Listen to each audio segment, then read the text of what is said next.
Hi friends, இன்றைக்கி நம்ம பார்க்க போகிறது கவர்மெண்ட்டில் கொடுக்குற பால்வாடியில் கொடுக்குற சத்து மாவை பற்றி தான் பார்க்க போகிறோம். யூஸ்வலாக இந்த மாவை பார்த்திங்கன்னா மோஸ்ட்லி நிறைய பேர் சாப்பிடவே மாட்டாங்க. நானுமே அதை சாப்பிட மாட்டோம். இல்லாட்டி அதை வந்து கஞ்சி காசு தான் கொடுப்பாங்க. குழந்தைங்களுக்கு எல்லாமே அவ்வளோவா பிடிக்காது. பட் இந்த மாதிரி ஃபர்ஸ்ட் டைம் நான் ட்ரை பண்ணி பார்த்தேன். எனக்கு ரொம்பவே டேஸ்ட்டாக இருந்தது. நீங்களும் கண்டிப்பாக ட்ரை பண்ணி பாருங்கள். ஃபர்ஸ்ட் வந்து சத்து மாவு எவ்வளோ வேணுமோ அந்தளவுக்கு கொஞ்சம் எடுத்துக்கோங்க. கொஞ்சமாக நெய் ஊற்றிக்கோங்க. நெய் கொஞ்சம் டேஸ்ட் பிடிச்சிருக்கிறவங்க நிறையவே ஊற்றிக்கலாம், இல்லைனா கொஞ்சமாக ஊற்றிக்கலாம்.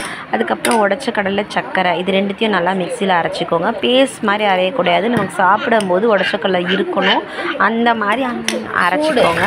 நெக்ஸ்ட் வந்து கொஞ்சம் வார்ம் வாட்டர் எடுத்துக்கோங்க. அதுவும் நல்லா கொஞ்சமாக ஊற்றி இப்படியே பிசைஞ்சிட்டே இருந்தீங்க அப்படின்னா உங்களுக்கு பிசையும் போது தான் இந்த மாதிரி உதிரி உதிரியாக இருக்கும். பட் 2-3 டைம்ஸ் வந்து நல்லா ஃபோல்ட் பண்ணி நல்லா ப்ரெஸ் பண்ணி நீங்கள் லட்டு மாதிரி பிடிச்சிங்கன்னா உங்களுக்கு சூப்பர் ஷேப்பாக வந்துடும்.